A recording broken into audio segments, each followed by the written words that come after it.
वैसे तो दोस्तों हम सभी लोग ना घूमने फिरने के लिए दूसरे देशों में जाते रहते हैं, लेकिन हर देश के लोगों का लाइफस्टाइल, कल्चर, ट्रेडिशन ना पूरी तरह से डिफरेंट और बेहद ही यूनिक होता है। और कई लोगों को तो दोस्तों ये अलग लेवल का कल्चर और ट्रेडिशन देखकर ना काफ़ी ज़्यादा हैरानी सी भी हो जाती है। और दोस्तों इनमें उन लोगों की भी आखिरकार कोई गलती नहीं होती, क्योंकि कुछ देशों का कल्चर और ट्रेडिशन इतना ज़्यादा अलग है कि मैं क्या ही बताऊं। जैसे दोस्तों इंडिया में इस तरीके से हाथ जोड़कर किसी को भी नमस्ते किया जाता है, तो वहीं अमेरिकन लोग किसी को हाय कहने के लिए ज़्यादातर बार हाथ मिलाना ही पसंद करते हैं। तो वहीं दोस्तों ज़्यादातर मुस्लिम कंट्रीज में अस्सलाम वालेकुम कहकर बुलाया जाता है। ये दोस्तों उन देशों का एक बहुत ही बढ़िया ट्रेंड और कल्चर की पहचान है। लेकिन शायद आपको विश्वास नहीं हो, कुछ ऐसे भी देश हैं जहाँ पर दोस्तों लोगों को बुलाने के लिए जीप भी निकाली जाती है। और कई देशों में तो दोस्तों इससे भी ज़्यादा अजीब से काम किए जाते हैं। लेकिन ये अजीब काम ना हम लोगों के लिए हो सकते हैं, उन लोगों के लिए तो ये बेहद ही नॉर्मल सी बात है। तो चलिए दोस्तों आज इस वीडियो में मैं आपको दुनिया के कुछ ऐसे ही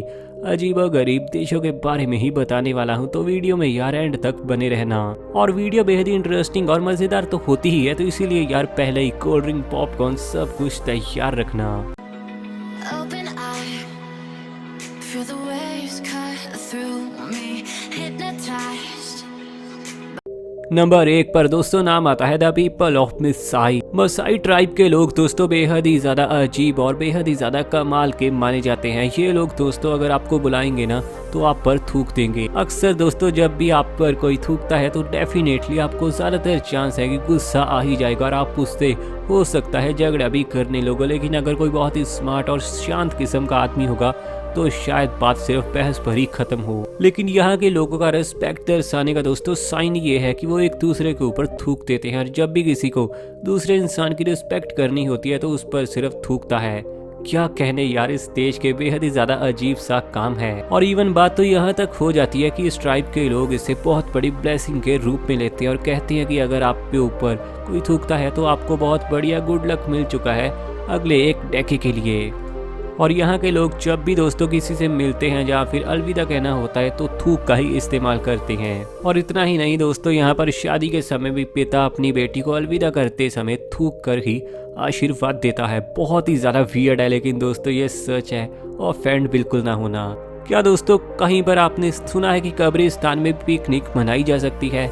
ऐसा होता है। आप सभी को यार काफ़ी ज़्यादा अजीब सा लगता होगा कि ये तो एक ऐसी जगह है जहाँ पर लोग बहुत ही ज़्यादा दुखी होते हैं और पार्टी करने के बारे में, पिकनिक मनाने के बारे में यार भला कोई ऐसी जगह पर आकर सोच भी कैसे सकता है। बट डेनमार्क के लोगों की सोच दोस्तों यहाँ पर हमसे काफी ज्यादा कट जाती है। वहाँ के लोग दोस्तों अक्सर जब भी फ्री होते हैं अपने पूरे परिवार के साथ कब्रिस्तान में जाते हैं वॉक करने के लिए, खेलने कूदने के लिए और कई बार तो एवन स्लीप करने के लिए भी, ताकि 3-4 घंटे वो बड़े मजे से कब्रिस्तान में बिता पाएं। और अगर दोस्तों पूरा संडे उनका फ्री हो तो पिकनिक का प्लान भी कब्रिस्तान में ही करते हैं। नंबर 3 पर नाम आता है द तुजिया पीपल। विदाई के समय दोस्तों अक्सर इंडिया में काफी ज्यादा सैड सी मूवमेंट होती है और सभी काफी परेशान होते हैं, स्पेशली लड़की। लेकिन दोस्तों तुजिया प्रजाति के लोग जो कि चाइना में है, इन्होंने इस प्रथा को ना एक लेवल ऊपर ही कर दिया। तुजिया लोगों को दोस्तों अपनी शादी से 1 महीने पहले हर रात अप्रोक्सीमेटली 1 से 1.5 घंटे तक रोना पड़ता है। और दोस्तों अगर वो अपने किसी बॉयफ्रेंड से भी शादी कर रही है, वो बहुत ज्यादा खुश भी है, तब भी उन्हें मजबूरन रोना ही पड़ेगा। और जब शादी में सिर्फ 10 दिन का वक्त रह जाता है तब दोस्तों लड़की के साथ दादी भी बैठती है और वो भी 1.5 से 2 घंटे तक रोती है। क्या कमाल बात है यार। और अगर कहीं दोस्तों दुल्हन शादी वाले दिन बहुत ही कम रोए तो पूरे परिवार की बेइज्जती गांव वालों के सामने हो जाती है। इसके लिए दोस्तों लड़की पहले से तैयार रहती है कि उसे अच्छी तरह से रोना है और इस तरह से दोस्तों वो तैयारी करती हैं जैसे कोई रोने का बहुत बड़ा कल कंपटीशन हो और उसको ही जीत कर आना है। नंबर 8 पर दोस्तों आता है टैक्सी में पीछे बैठना। इंडिया में दोस्तों आप आखिरी बार जब टैक्सी में बैठे थे तो मुझे जरा बताइए कि आप ड्राइवर की साथ वाली सीट में बैठे थे या फिर पीछे वाली सीट में। शायद आप में से दोस्तों ज्यादातर लोगों को तो ना इस बात का याद भी नहीं रहा होगा कि आखिरी बार वो कौन सी सीट पर बैठे थे। और दोस्तों ये याद रखना भी क्यों, इसमें भला बड़ी बात है क्या। लेकिन ये बड़ी बात इंडिया में नहीं है, अमेरिका में ये बहुत बड़ी बात बन जाती है। अमेरिका में दोस्तों टैक्सी ड्राइवर की साथ वाली सीट पर बैठना, बगल वाली सीट पर बैठना थोड़ा अजीब और ऑफेंसिव माना जाता है। तो वहीं ऑस्ट्रेलिया, न्यूजीलैंड और नेदरलैंड्स जैसे देशों में दोस्तों टैक्सी ड्राइवर के साथ बैठने के समय पीछे वाली सीट पर बैठना काफ़ी ज़्यादा डिसरिस्पेक्टफुल माना जाता है और ऐसा माना जाता है कि आपने सीधी सीधी ही बेइज्जती की है उस टैक्सी ड्राइवर की। ये भी दोस्तों एक अजीब सी सोच है। सब देशों का एक अलग ही लेवल का माइंडसेट है। इसके बारे में आप क्या सोचते हैं मुझे नीचे कमेंट सेक्शन में आप तो ज़रूर बताना। नंबर 5, उंगली उठाना। अगर दोस्तों आप कभी मलेशिया जाते हैं तो किसी की ओर अगर आप फिंगर करते हो तो यार ये बिल्कुल भी सही नहीं। और इसके अलावा आपको ना फिंगर नहीं बल्कि आपके लिए अच्छा ये रहेगा कि आप अपना अंगूठा दिखाएं, क्योंकि मलेशिया के लोग दोस्तों अक्सर ये बहुत ही बैड मानते हैं कि कोई किसी की ओर अपनी उंगली को पॉइंट करे। और लोग तो और भी ज़्यादा गुस्सा हो जाते हैं अगर आप अपनी मिडल फिंगर को किसी की ओर पॉइंट करते हैं। ये तो ऐसे यार इंडिया में भी बहुत ही घटिया मानी जाती है बात। मलेशियन लोगों का कहना है कि ये बहुत ही ज़्यादा र्यूड बिहेवियर का एक साइन है, जिसके चलते ये बहुत ही गंदी सी आदत लगती है और मलेशियन लोगों को दोस्तों ये बात बिल्कुल पसंद नहीं आती। इंडिया में तो दोस्तों इस चीज़ को फिर भी उतना सीरियस नहीं लिया जाता। अगर हम अपनी नॉर्मल वाली फिंगर किसी की ओर करें तो शायद लोग मजाक में ले लेकिन मलेशिया में दोस्तों इसे सही में बहुत ही ज़्यादा सीरियसली लेते हैं लोग। Number 6, birthday. जब दोस्तों किसी के कोई नया बच्चा यानी प्यारा सा क्यूट बेबी पैदा होता है तो उसके 1 साल के बाद उसका फर्स्ट बर्थडे मनाया जाता है। अब आप कहेंगे कि यार इसमें भला क्या बड़ी बात है, इससे ज़्यादा कॉमन फैक्ट नहीं मिला। तो दोस्तों बेहद ही यूनिक और ख़ास बात इस फैक्ट के बारे में ये है कि चाइना और साउथ कोरिया के लोग इस बात पर बिल्कुल भी बिलीव नहीं करते और इनका बिलीफ सिस्टम ना एक अलग ही लेवल का है, अपने ही अलग ही धुन में रहते हैं। और ये लोग मानते हैं कि जिस दिन एक बच्चा पैदा होता है उसी दिन से वो 1 साल का माना जाता है। और जैसे दोस्तों मान लीजिए अगर कोई बच्चा 30 अप्रैल 2017 को पैदा हुआ है तो इंडिया में तो जब 30 अप्रैल 2018 आएगा तो वो बच्चा माना जाएगा 1 साल का। लेकिन साउथ कोरिया में अगर कोई बच्चा ऐसे ही पैदा हुआ हो तो उसे 30 अप्रैल 2018 को मान लिया जाएगा 2 साल का। और सेम ही दोस्तों रूल चलता है चाइना देश में भी। उनके लोगों का माइंड सेट भी बिल्कुल कुछ ऐसा ही है, क्योंकि दोस्तों साउथ कोरियन और चाइनीज लोग ये मानते हैं कि वो बच्चा पहले से ही लगभग 1 साल का तो हुआ ही होता है, क्योंकि 9 महीने तो वो माँ के पेट में था। तो भला वो वाला समय कौन काउंट करेगा। हालांकि दोस्तों बेहद ही अलग सोच है इन देशों की। तो याद रखिए दोस्तों वहाँ हर एक बच्चा 1 साल का होता है जब वो पैदा हो जाता है।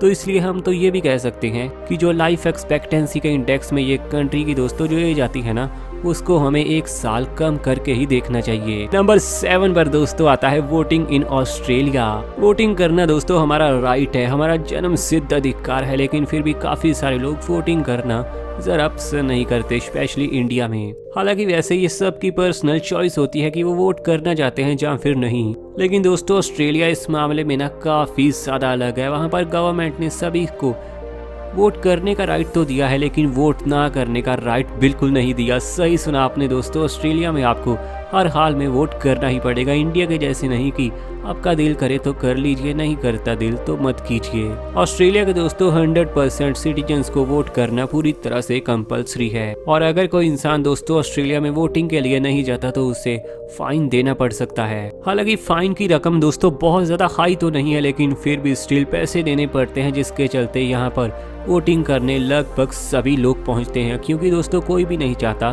कि फ्री में कुछ डॉलर हाथ से जाएं। Number 8, salt. खाने में दोस्तों अगर आपको नमक थोड़ा कम लगता है तो नॉर्मली आप अगर घर पर खाना खा रहे हो तो थोड़ा ज़्यादा ऐड कर लेते हो, और अगर रेस्टोरेंट में खा रहे हो तो यार वेटर को कह देते हो, और इसके बाद बड़ी ही आसानी से अपने स्वाद के अनुसार नमक को खाने पर डालते हो। बट यार रुको, अगर आप इजिप्ट में हो तो ऐसा गलती से भी ना करना, क्योंकि ऐसा करने पर दोस्तों इजिप्ट के सिटीजन्स को काफ़ी ज़्यादा बुरा लग सकता है और उनके दिल पर ठेस लग सकती है।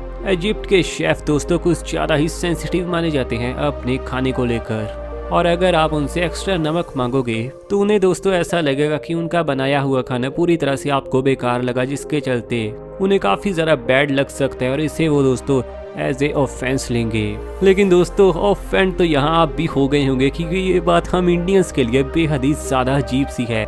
Number 9, cheers. बियर के ग्लासेस को आपस में क्लीन करके यानी चीयर्स कहा। और दोस्तों उस समय इस जश्न के चलते ही हंगरी को इतना ज़्यादा बुरा लगा कि उसके गाँव आज के दिन भी हंगरी के जख्मों में आते हैं। और आज के दिन भी दोस्तों हंगरी में कोई भी इंसान बियर के ग्लासेस को बिल्कुल भी ड्रिंक नहीं करता और ना ही कहता है कि चीयर्स। शुरुआती समय में तो सिर्फ 150 सालों के लिए कहा गया था कि क्लिंक नहीं किया जाएगा कोई भी बियर का ग्लास, लेकिन दोस्तों आज के दिन भी लगभग यहाँ की 82% आबादी ग्लास को क्लीन करना बिल्कुल पसंद नहीं करती और वो सोचते हैं कि ये उनकी हार की एक बहुत बड़ी निशानी है और वो बार बार अपने इतिहास की हार को याद नहीं करना चाहते। बेहद अजीब है लेकिन थोड़ा लॉजिक भी है इसमें। ये काफ़ी ज़्यादा दोस्तों उसी तरह से है जैसे हिटलर का नाजी सल्यूट है जर्मनी में बैन।